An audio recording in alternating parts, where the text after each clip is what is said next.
प्यारे बच्चों, मैं रंजना राय, अयोध्या दास राजकीय कन्या इंटर कॉलेज गोरखपुर, कक्षा 6 की हिंदी की कक्षा में आप सभी का स्वागत है। बच्चों, आज हम लोग हिंदी के चौथे अध्याय का पठन पाठन के क्रम में जानेंगे और समझेंगे। बच्चों, चौथा पाठ जो है वो नीति के दोहे। हमने पहले भी बताया था कि इस पाठ को हम 2 भागों में विभक्त कर दिए हैं। पहली पाठ योजना में हमने कबीरदास जी को पढ़ाया था और आज दूसरे भाग में हम रहीम जी को पढ़ाएंगे। बच्चों, रहीम का पूरा नाम अब्दुल रहीम खान खाना था। ये अकबर के 9 रत्नों में से एक थे। ये अरबी, फारसी और संस्कृत के विद्वान थे। इनकी रचना जो है रहीम सतसई और रास पंचाध्यायी है। इनके दोहे बच्चों नीति मूलक दोहे हैं। आइए दोहों को पहले हम पढ़ते हैं। वे रहीम नर धन्य हैं पर उपकारी अंग, और बाटन मारन को लगे जो मेहदी को रंग। रहीमन पानी राखिए बिन पानी सब सून, और पानी गए न उबरे मोती मानुष चून। रहीमन निज मन की बिथा मन ही राखो गोय, और सुन इठलई हैं लोग सब बाँट न लय हैं कोय। जो बड़ेन को लघु कहे नहीं रहीम घटी जाहि, और गिरधर मुरलीधर कहे कछु दुख मानत नाही।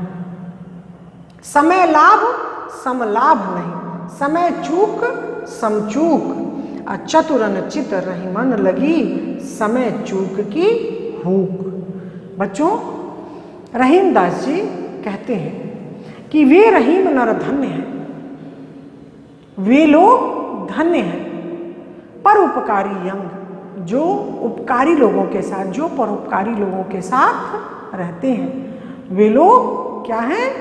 धन्य हैं। और बाटन मारन को लगे, बटने वाला, पीसने वाला, जो मेहंदी को रंग, जैसे जो मेहंदी को पीसता है और जिसके हाथ पर मेहंदी रची जाती है तो दोनों का हाथ क्या हो जाता है? लाल हो जाता है। मेहंदी जिसके हाथ पर रखी जाती है और जो मेहंदी को पीसता है उसके हाथ पर भी मेहंदी अपना लाल रंग लगा देती है। तो उसी तरह से बच्चों, जो परोपकारी लोगों के साथ रहते हैं, जो उपकारी लोगों के साथ रहते हैं, उसका फल उनको भी मिलता है। इस दोहे में रहीम जी कहते हैं कि हमको अच्छे लोगों के साथ रहना चाहिए, जिनमें नैतिक गुण हैं, जिनमें परोपकार के गुण हैं, जो दूसरों के लिए जीते हैं। ऐसे लोगों के साथ जब हम रहेंगे तो निश्चित है कि उसका फल हमको भी मिलेगा। आइए दूसरे दोहे को देखते हैं बच्चों। रहीमन पानी राखी बिन पानी सब सून। रहीम दास जी कहते हैं कि पानी, पानी का अर्थ यहाँ क्या है बच्चों? मान, प्रतिष्ठा और इज्जत से। रहीमन पानी राखिए बिन पानी सब सून। बिना पानी के सब कुछ क्या है? सूना है, बेकार है। अब पानी गए न उबरे, अगर पानी चला जाता है तो 3 चीजें कौन कौन सी अस्तित्वहीन हो जाती हैं। मोती मानुष चून। मोती का पानी क्या है बच्चों? उसकी चमक। मनुष्य का पानी क्या है? उसकी इज्जत। और चूने के साथ पानी का अर्थ क्या है? जल। तो कहते हैं कि पानी रखना चाहिए, माने जीवन में मान प्रतिष्ठा अपना बचा करके रखना चाहिए। इसके चले जाने से समझ लो कि जीवन में सब कुछ चला जाता है। यहाँ पर कौन सा अलंकार होगा बच्चों? यहाँ पर श्लेष अलंकार होगा। यहाँ पर पानी एक शब्द आया है, रहीमन पानी। पानी के साथ 3 अर्थ चिपके हुए हैं। मोती के साथ उसका चमक, मनुष्य के साथ उसका सम्मान, और चूने के साथ जल। जब पानी के साथ ये तीनों अर्थ चिपके हुए हैं तो यहाँ पर कौन सा अलंकार होगा? श्लेष अलंकार होगा बच्चों। जैसे चरम धरत चिंता करत चितवत चारी होर, अशुभरन को खोजत फिरत कभी वे बिचारी चोर। तो इसमें भी क्या है? वही चीज है। कभी जो है वो क्या खोजता है? शुभरन को खोजत फिरत। कभी जो है वो सुंदर अक्षर खोजता है, चोर जो है वो सोना खोजता है, व्यभिचारी जो है वो सुंदर नारी। तो एक शुभरन के साथ तीनों अर्थ चिपके हुए थे। शुभरन को खोजत फिरत कभी व्यभिचारी चोर। तो यहाँ पर श्लेष अलंकार है। श्लेष अलंकार हमने बता दिया आपको। अब आइए तीसरे दोहे को देखते हैं। रहीमन निज मन की व्यथा मन ही राखो गोय। रहीम दास जी कहते हैं कि बिथा, बिथा क्या है बच्चों? दुख। अपने दुख को अपने हृदय में ही छुपा करके, अपने मन में ही छुपा करके रखना चाहिए। गोय माने छिपा करके रखना चाहिए। और सुने ठलई है लोग सब बांटे न लई है को। आपके दुख को अगर कोई सुनेगा तो आपका परिहास करेगा, आपका मजाक उड़ाएगा, आपकी हंसी उड़ाएगा। कोई उसको बांटेगा नहीं, उसको कम नहीं करेगा। इस नाते अपने दुख को, अपने दर्द को अपने अंदर ही छिपा करके रखना चाहिए।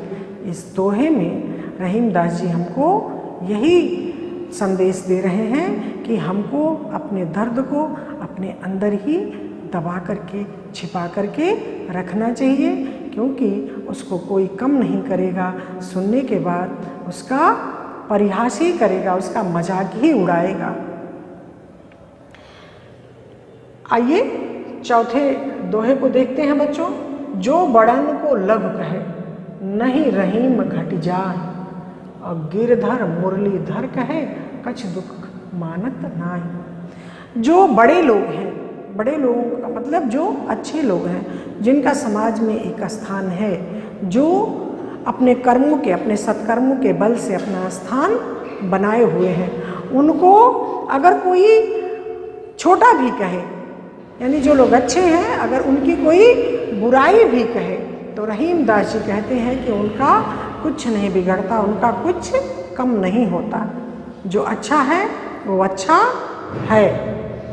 और गिरधर मुरलीधर कहे, अगर भगवान कृष्ण को आप गिरधर माने गिर को धारण करने वाला, चाहे आप कहिए और चाहे मुरलीधर कहिए, कछ दुख मानत नाही, वो कभी इसका दुख मानते ही नहीं हैं। तो जो लोग अच्छे लोग हैं उनकी कोई निंदा करे और चाहे कोई स्तुति करे, उन पर कोई उसका असर नहीं पड़ता। आइए आखिरी दोहे को हम देखते हैं बच्चों। समय लाभ सम लाभ नहीं, और समय चूक समचूक। चतुरन चित रहीमन लगी समय चूक की हो। रहीम जी कहते हैं इसमें समय की कीमत को, समय के सदुपयोग का संदेश वो देते हैं। रहीम दास जी कहते हैं कि समय लाभ सम लाभ नहीं, समय के जैसा लाभ कोई और लाभ नहीं है। बच्चों आज हम लोग जो पठन पाठन कर ले रहे हैं, ये कल फिर जीवन में हमारी ये समय नहीं आएगा। इस नाते आज के क्षण को, वर्तमान को कभी बेकार नहीं जाने देना चाहिए। एक एक सेकंड जीवन का जो है, एक एक सेकंड जो है बहुत ही महत्वपूर्ण है। समय की कीमत को समझना चाहिए, उससे बड़ा कोई लाभ नहीं है। और समय चूक समचूक, और समय को अगर हम व्यर्थ में गंवा दिए, बेकार कर दिए, तो जीवन में उससे बड़ा कोई चूक नहीं है। और चतुरन चित रहीमन लगी समय चूक की हुक। और अगर जो लोग जीवन में, रहीम दास जी कहते हैं कि जो लोग जीवन में समय को चूक जाते हैं, समय की कीमत को नहीं समझते हैं, उसकी कसक उनके मन से कभी नहीं जाती। जैसे आज आपको जो पढ़ना है आप नहीं पढ़े, कल अगर वही परीक्षा में पूछा जाएगा तो आप बार बार केवल कसक आपके मन में रह जाएगी कि मैंने पढ़ाई ये कर लिया होता, तो फिर उसके बाद कसक के सिवा कुछ नहीं बचता है बच्चों। इस नाते इस दोहे से हमको यही शिक्षा मिलती है कि हमको जीवन में एक एक सेकंड का सदुपयोग करना चाहिए। जो समय चला जाएगा वो फिर कभी जीवन में वापस नहीं आएगा बच्चों। शेक्सपियर ने भी कहा है कि जो समय की कीमत नहीं समझता वो समय उसे कभी नहीं बकसता। जो सक्सेसफुल मैन है वो कभी किसी परेशानी को आड़े नहीं आने देते, और जो अनसक्सेस हैं, जो सफल नहीं हैं, वो किसी चीज़ को सामने खड़ा करके उसके पीछे खड़े हो जाते हैं कि मैंने इस वजह से नहीं पढ़ाई की, मैंने इस वजह से ये कार्य नहीं किया। नहीं बच्चों, हमको जीवन में एक एक सेकंड का सदुपयोग करना चाहिए। समय की कीमत जीवन में बहुत महत्वपूर्ण है। अगर हम समय को गंवा देंगे तो फिर हमारे जीवन में वो समय दोबारा लौट करके नहीं आएगा। आइए बच्चों, इस पाठ में जो कठिन शब्द आए हैं उसका अर्थ हमने लिख दिया है। बाटन वारी यानी सिल बट्टे पर इसे पिसने वाला, बिथा व्यथा या दुख, गोय माने छिपा करके, हुक माने कसक, और तत्सम शब्द लिख दिया हमने। मानुष मनुष्य, शब्द शब्द, कृपा कृपा। अब बच्चों इसको आप अपनी कॉपी में कर लीजिएगा। हाँ बच्चों, आइए हम लोग देखते हैं कि निम्नलिखित दोहे का संदर्भ सहित व्याख्या कीजिए। वे रहीम नरधन्य हैं जो कारी अंग। अगर ये पूछता है तो शुरू का हमने जो रहीम और को रंग लिख दिए हैं। इस दोहे का संदर्भ व्याख्या कीजिए। तो संदर्भ हम देखो लिखे हैं बच्चों। प्रस्तुत पद्यांश हमारी पाठ्यपुस्तक मंजरी के नीति के दोहे से लिया गया है। इसके रचयिता रहीम जी हैं। इसका संदर्भ आप ऐसे ही लिखिएगा। अब देखिए इसका प्रसंग। यह रहीम जी का नीति मूलक दोहा है। इसमें जीवन के मूल्यों का सरस वर्णन हुआ है। ये लिख करके बच्चों फिर आप इसकी व्याख्या करिएगा। वे रहीम नरधन्य हैं, इसकी व्याख्या कर लीजिएगा। दूसरा प्रश्न है कि निम्नलिखित शब्दों के दो दो अर्थ लिखिए। पहला है तीर। तीर का अर्थ क्या होता है? बाण। और तीर का अर्थ बच्चों नदी का किनारा भी होता है। पट, पट माने होता है कपड़ा, और पट माने द्वार भी होता है। तो ये दो दो अर्थ। सारंग, सारंग का अर्थ होता है सिंह, और सारंग का अर्थ हाथी भी होता है। तो ये अपनी कॉपी में आप कर लीजिएगा बच्चों। आइए हम लोग गृह कार्य की ओर चलते हैं। पहला है कि अपने मन की व्यथा को मन में ही क्यों रखना चाहिए। जैसा कि हमने आपको पढ़ाया था बच्चों, इसका आप उत्तर अपनी कॉपी में लिखिएगा। और दूसरा है श्रवण द्वार वह संचर साले सकल शरीर। में कौन सा अलंकार होगा? में कौन सा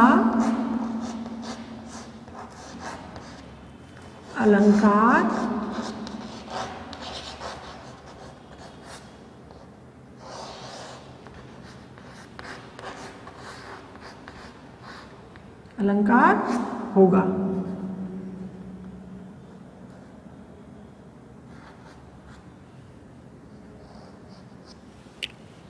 संचर्य में कौन सा अलंकार होगा? बच्चों हमने पहले भी आपसे बताया था कि जब एक ही वर्ण की आवृत्ति एक से दो बार हो तो वहाँ पर अनुप्रास अलंकार होता है। तो आप इसमें देखिएगा कि श्रवण द्वार वह संचर साले सकल शरीर में कौन सा अलंकार होगा बच्चों। ये गृह कार्य है, आप इसको कर लीजिएगा अपनी कॉपी में। अब हम आते हैं सम प्राप्ति की ओर। हमने क्या इस नीति के दोहे से, जो नीति के दोहे पाठ था, उसमें हमने क्या अपने जीवन में अनुभूत किया, क्या हमने आत्मसात किया। बच्चों, जीवन जीने के लिए आचार विचार व्यवहार, जीवन को कैसे जी करके जीवन को सार्थक बनाया जाए, मनुष्य में कैसे मनुष्यता का उदय हो, इन दोहों से, वो कबीर रहीमदास जी के दोहों से हमको जीवन को सरस रूप से, नीरस नहीं सरस, बच्चों जीवन को सरस बना करके जिया जाए। समाज में अपने मान प्रतिष्ठा को ध्यान में रखते हुए जीवन जिया जाए, ये संदेश हमको इन दोहों से मिला है। हम अपने जीवन में इसको क्या करेंगे, निरूपित करेंगे। जीवन के जिस भी क्षेत्र में जाएंगे, इन भावनाओं से उस क्षेत्र को अभिसिंचित करें और परिवार का, समाज का, राष्ट्र का भाल ऊंचा करें। धन्यवाद बच्चों, अगली पाठ योजना में फिर मिलेंगे।